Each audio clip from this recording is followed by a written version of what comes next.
Olá, associados e associadas da Ciriluz. Começa agora mais uma edição do nosso podcast Além da Energia. Programa que sempre traz, através do nosso canal do YouTube, uma série de entrevistas, de conversas, de conteúdos relativos à cooperativa, o trabalho de distribuição de energia e também geração de energia. E a geração de energia, de certa forma, o tema do nosso programa dessa semana. Nós vamos conversar aqui com o biólogo Oswaldo Ungueiro Júnior, que é empresário da Ambiverse Desenvolver Engenharia e Meio Ambiente, que presta consultoria, né, nos nossos usinas, nossos empreendimentos de geração de energia.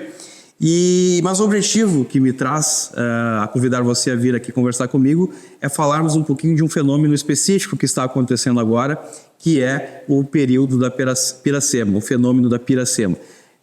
Trazer um pouco essa ideia, falando sobre a necessidade de a gente preservar, né, os peixes, enfim, de uma forma geral, e de que forma que as nossas usinas, nossos empreendimentos interferem nesse processo e quais as medidas que a gente adota. Então, bom dia, Oswaldo, obrigado por me atender nesse nosso programa de hoje, seja bem-vindo aqui. E eu inicio perguntando justamente isso, explique para quem nos assiste aqui como é que funciona este fenômeno chamado de Piracema, qual é o objetivo dessa ação? Mais uma vez, bom dia. Bom dia, primeiramente, muito obrigado a oportunidade de trazer esse esclarecimento para a população em geral, que é uma questão que sempre traz dúvidas, traz crenças, inclusive, sobre principalmente empreendimentos hidrelétricos, e no qual até eu possuo uma palestra que é desmistificando usinas hidrelétricas perante as influências ambientais. E eu trago esse esclarecimento. Também quero agradecer ao Grupo Ciriluz por nos acolher, a nossa empresa, Ambiverse Desenvolver Engenharia e Meio Ambiente, é uma empresa que atua há 12 anos no mercado, principalmente com foco em hidrelétricas.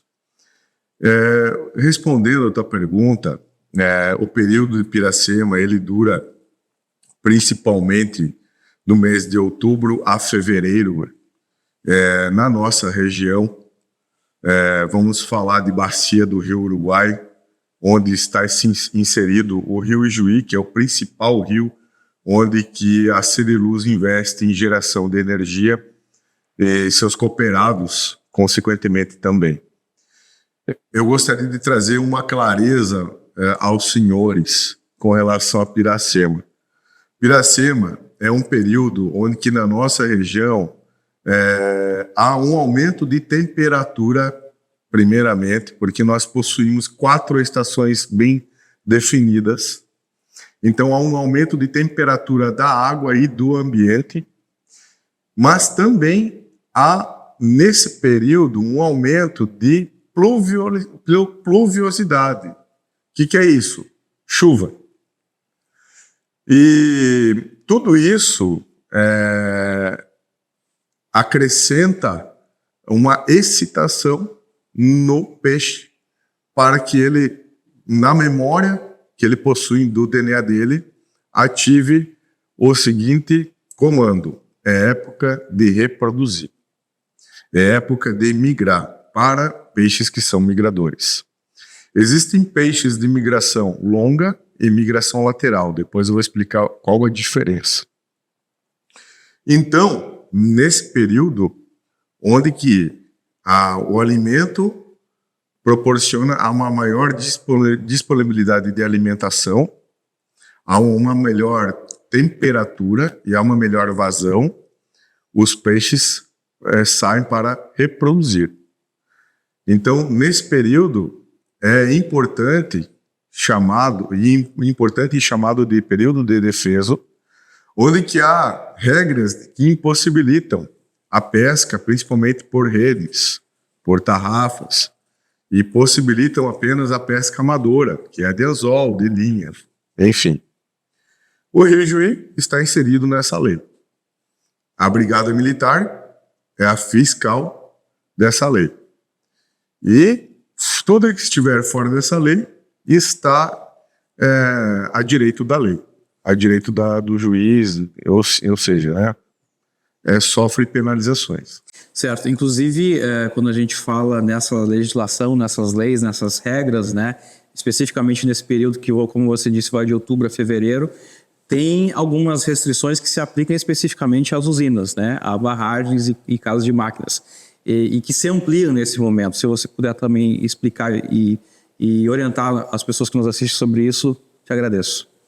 Eu vou primeiro começar a falar sobre uma questão que é bem importante todo mundo saber.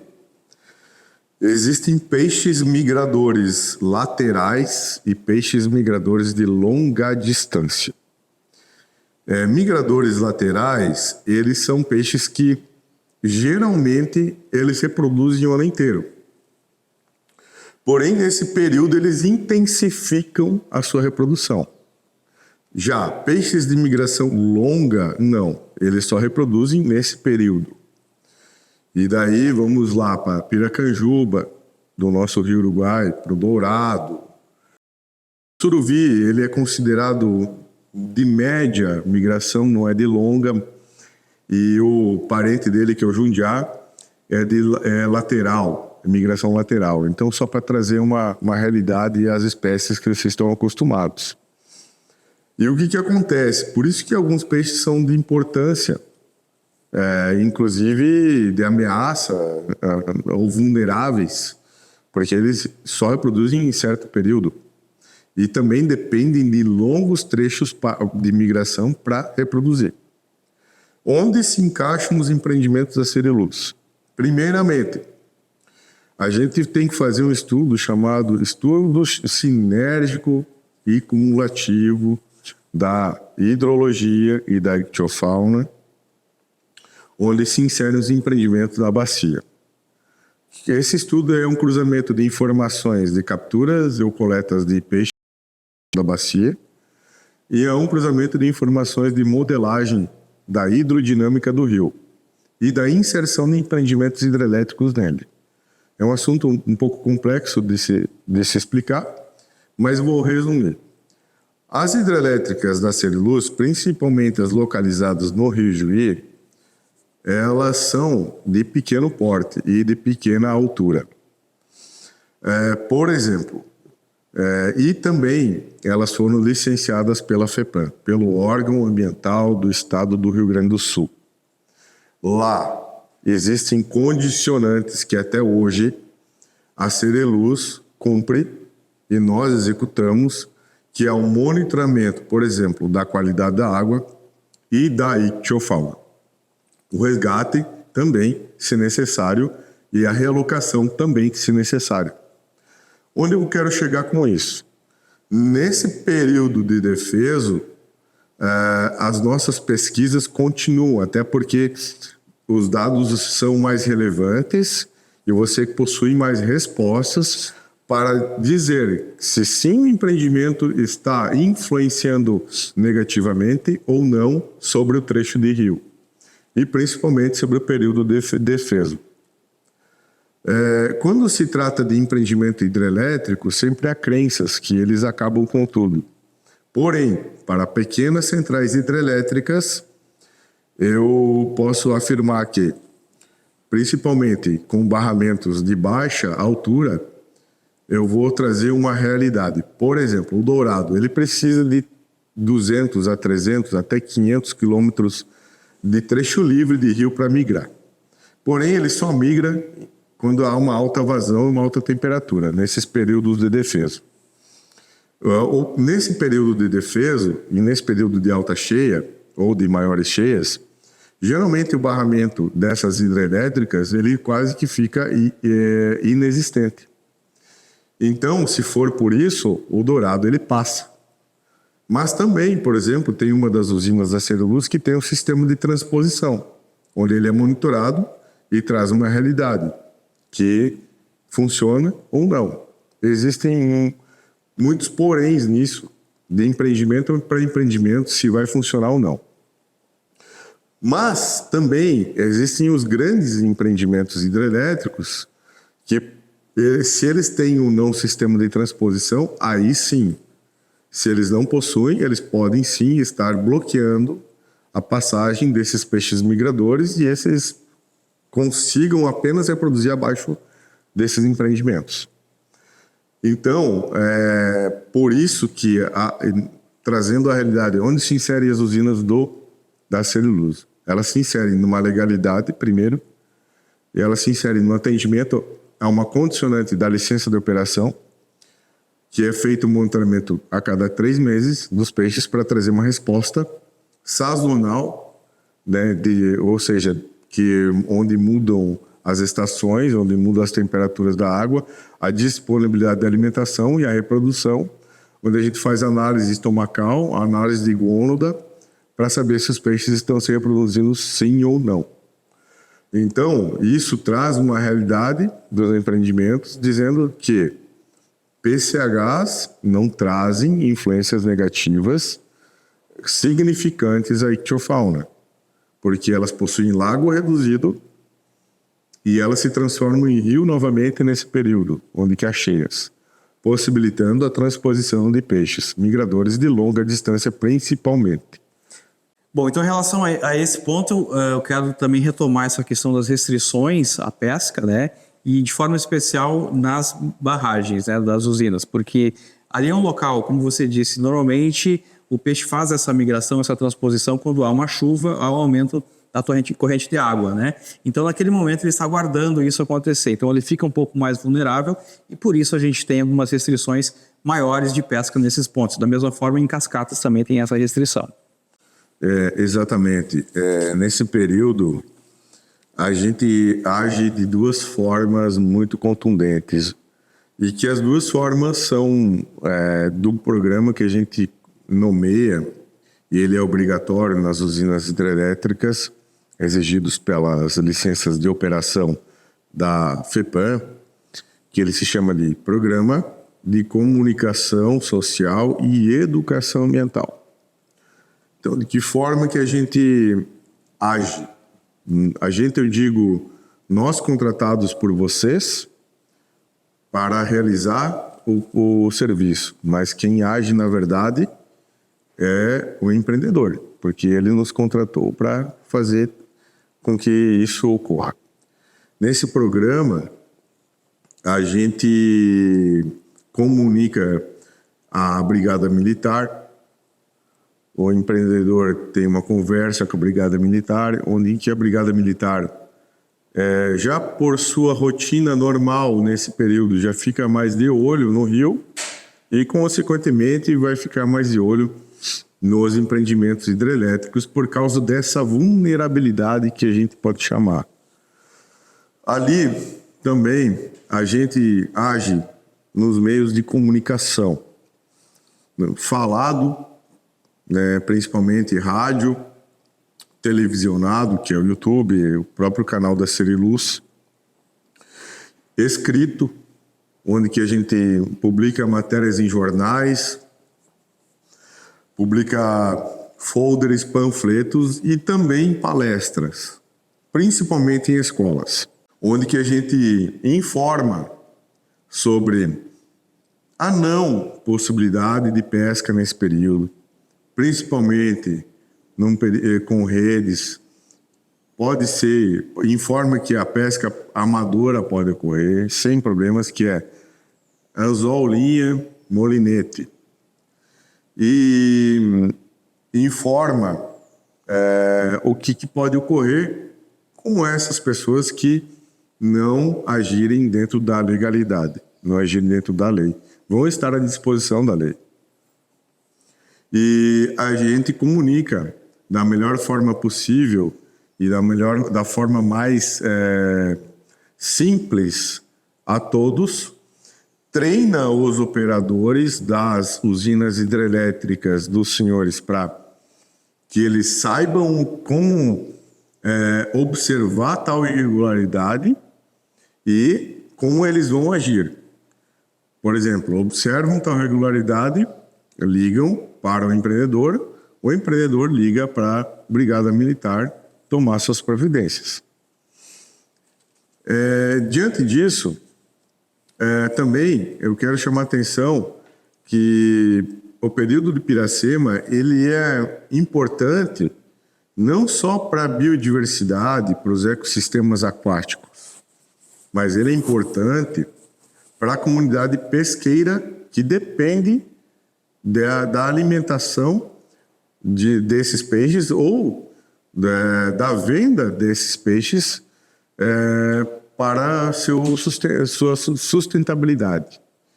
Então, existem pescadores profissionais que possuem a autorização de coleta fora do período de defeso, que precisam que a gente conserve esse período onde que há multiplicação de peixes e, consequentemente, o sustento deles depois. A gente também, nós como consultores ambientais, temos essa autorização de coleta com rede, inclusive nesse período, onde que atualmente, em qualquer campanha de campo que a gente chama, execução de campanha amostral, a gente informa a Brigada Militar informando, olha, estamos aqui com redes atuando na pesquisa, né, para atender uma condicionante de licença de operação. Isso, e vale reforçar, né, que durante todo o ano a pesca em qualquer estrutura de usina ela é proibida nesses pontos, né?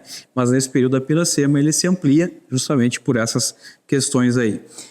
Eu costumo acompanhar eventualmente visitas nas usinas, também um trabalho de educação ambiental, de esclarecimento que a gente faz em escolas, enfim, grupos que nos procuram para conhecer as usinas, eu faço esse acompanhamento, onde a gente passa algumas orientações, entre elas essas questões referentes ao trabalho que é feito de preservação dos peixes, seja através dos estudos, seja através dessa conscientização com relação ao período da Piracema.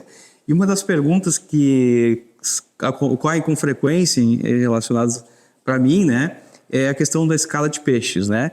Como você mencionou anteriormente, nós temos a José Baраçual, que tem uma escada de peixes, mas as demais elas não têm essa escada de peixe. Então fica essa dúvida, mas não é obrigatório colocar a escada de peixe? Então que você também orientasse em relação a isso, né? Passo essa pergunta que me faz e passo ela para você.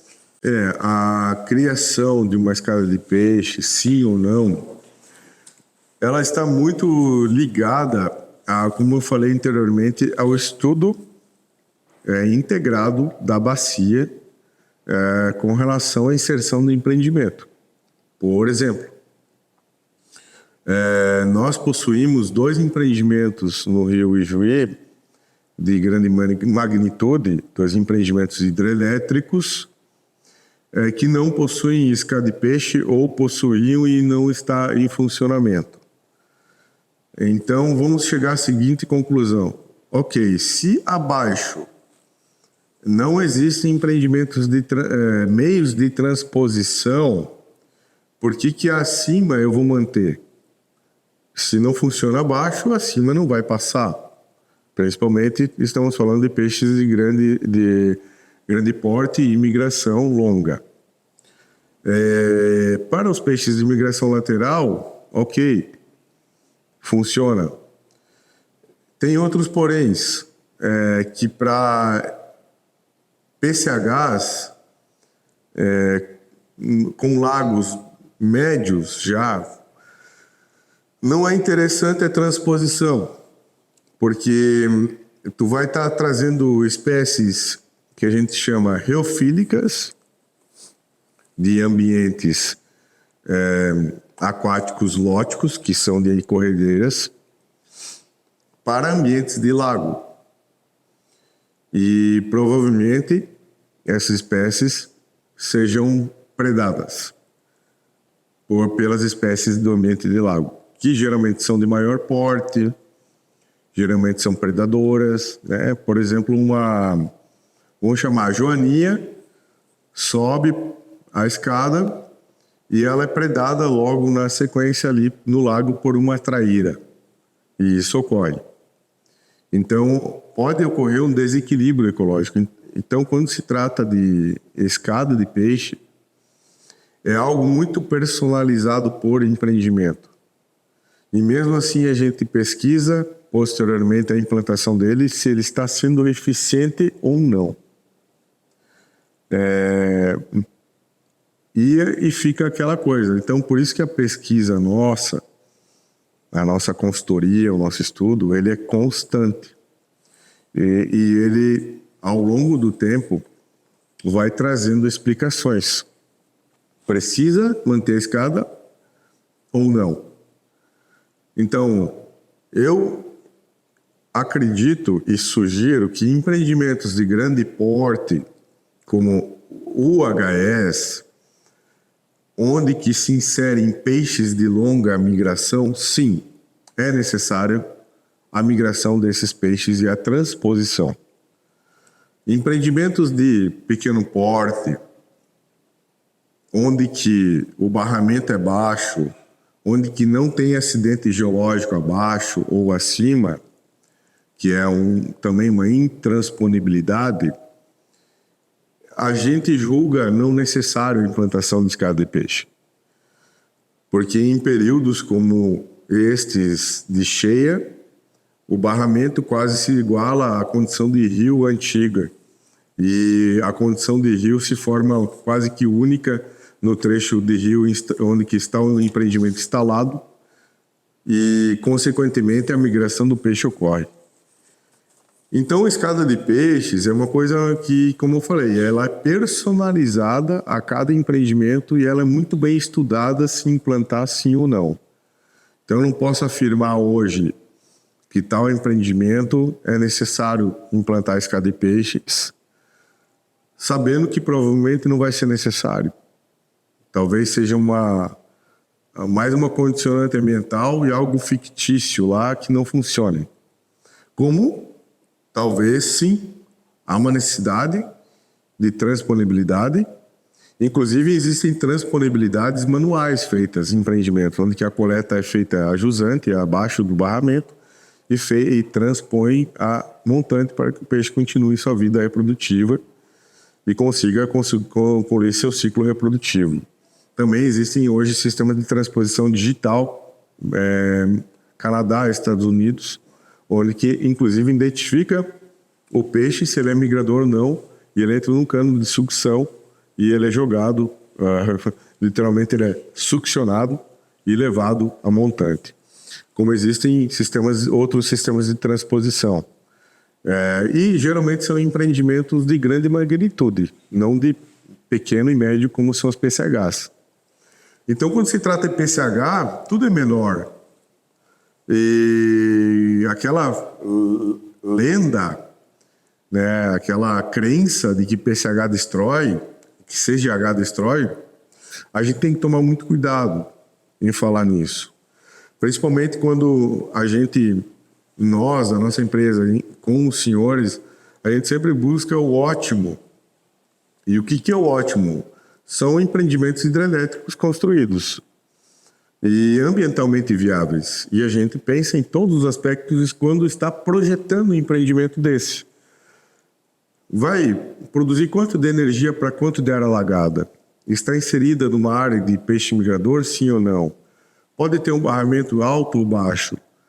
Tudo isso é estudado e, geralmente, o que foi aprovado na ANEEL, no inventário, no projeto básico, muda drasticamente devido a essas situações, a essa análise feita com o empreendedor e o consultor, onde que nós trazemos a viabilidade ambiental para o empreendimento, que hoje é um ponto crucial e foco de todo mundo. Ou seja, empreendimento hidrelétrico ele é foco muito para polêmicas, para situações adversas de críticas e que a gente quer evitar ao máximo. Certo. E vale salientar aí, como eu disse, nós temos uma experiência de escada de peixe na José Brassuol, e aí a gente enfrenta dificuldade que é o comportamento humano, né? A pesca predatória.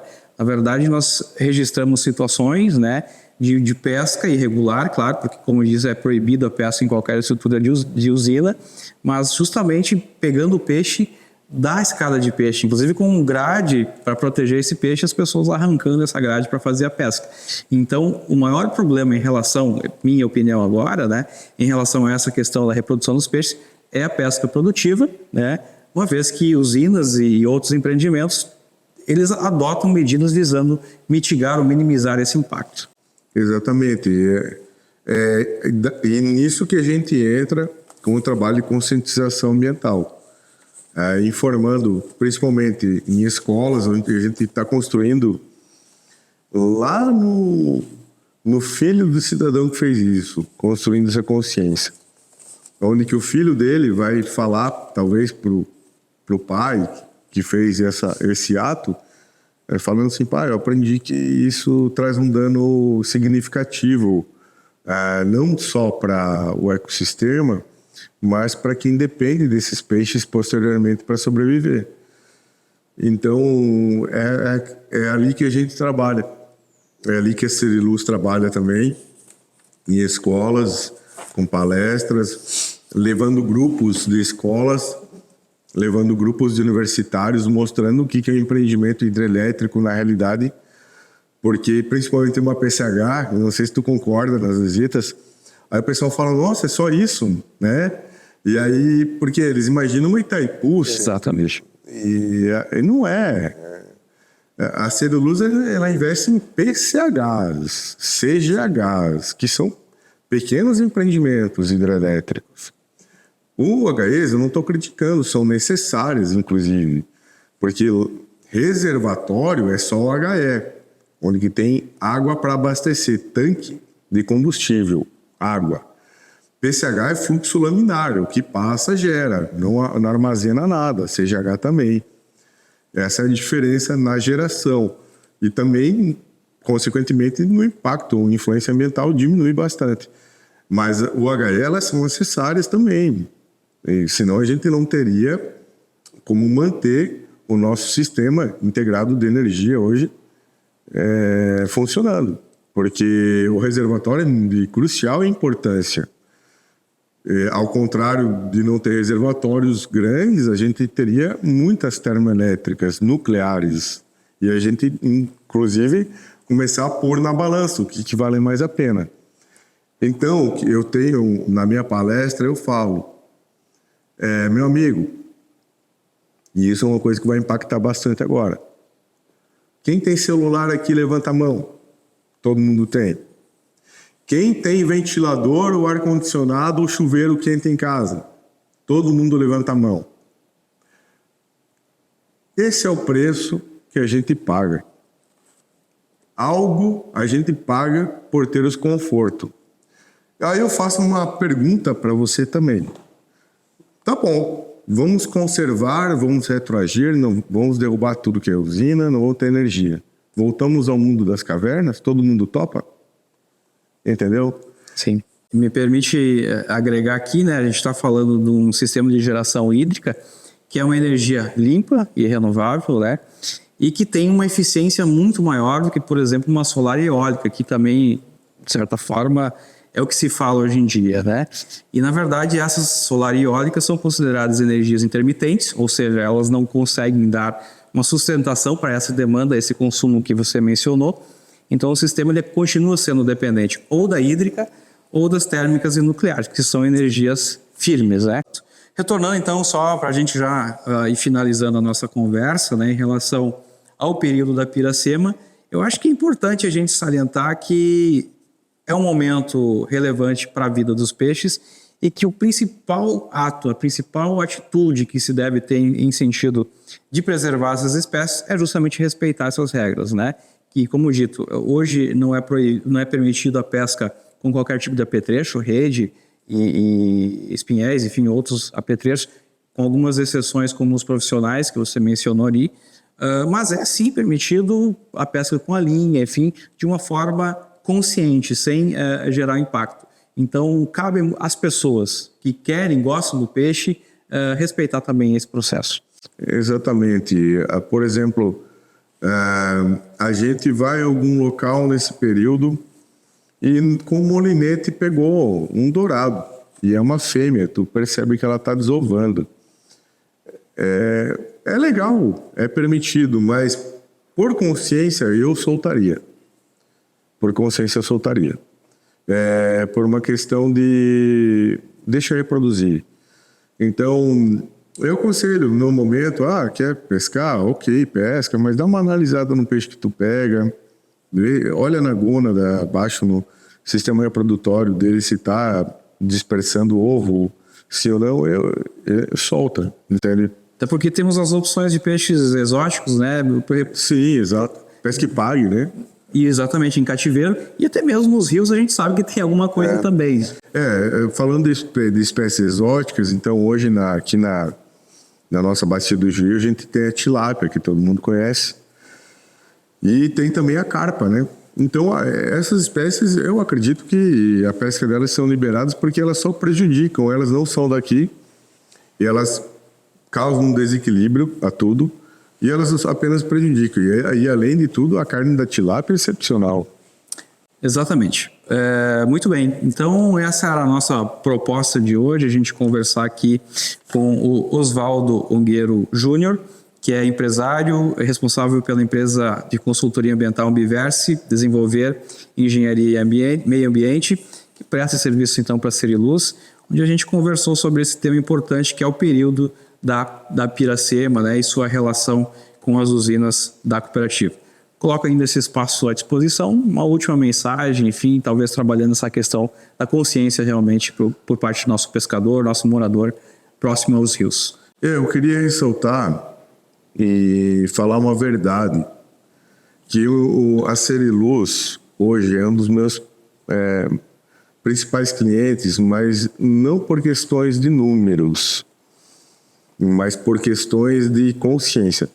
A Seriluz, se ela tem uma obra, a obra dela é perfeita, ela atende tudo, o que a gente pede, ela faz, o órgão ambiental vai lá, parabeniza na vistoria, não economiza em controle ambiental, em minimização de influência negativa ambiental e em compensação ambiental.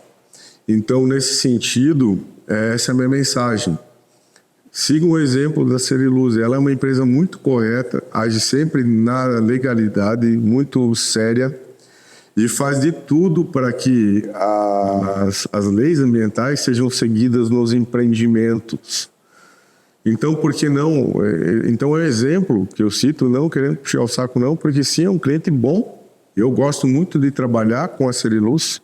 É um cliente sério, porque os cooperados da Seriluz são sérios. Eu vejo que vem lá da raiz. É uma visão lá de trás que vem trazida até hoje. Os presidentes, os diretores, os conselheiros, todos eles possuem essa visão. Tanto que eu tenho um programa que o meu amigo Jorge, que também é consultor, ele pratica aqui, que é muito bonito, que é da conservação das nascentes. Isso. Então, vão conservar os peixes também, principalmente no Rio Juí, nos tributários, nesse período. Depois disso, sabe, a vida continua, pescamos normalmente, quem tem carteira profissional pesca, quem tem molinete pesca, enfim. Mas vamos nos conscientizar pelo exemplo da Seriluz. A Seriluz é uma empresa consciente e séria, e eu tinha que falar isso aí.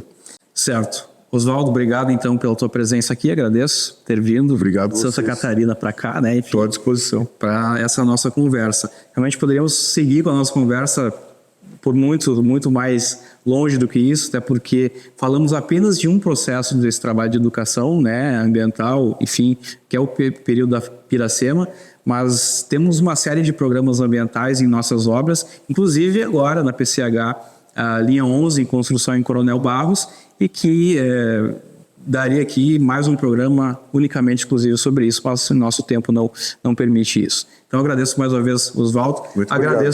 Agradeço também a todos que nos assistem, né? Peço então que compartilhem esse nosso programa, esse nosso podcast, uma vez que é um assunto relevante, específico sobre a Seriluz nossa região, mas que se aplica também a todos os rios do Brasil, né? Então vamos trabalhar essa consciência de preservação dos nossos rios e dos nossos peixes. Obrigado a todos e tenham um bom dia.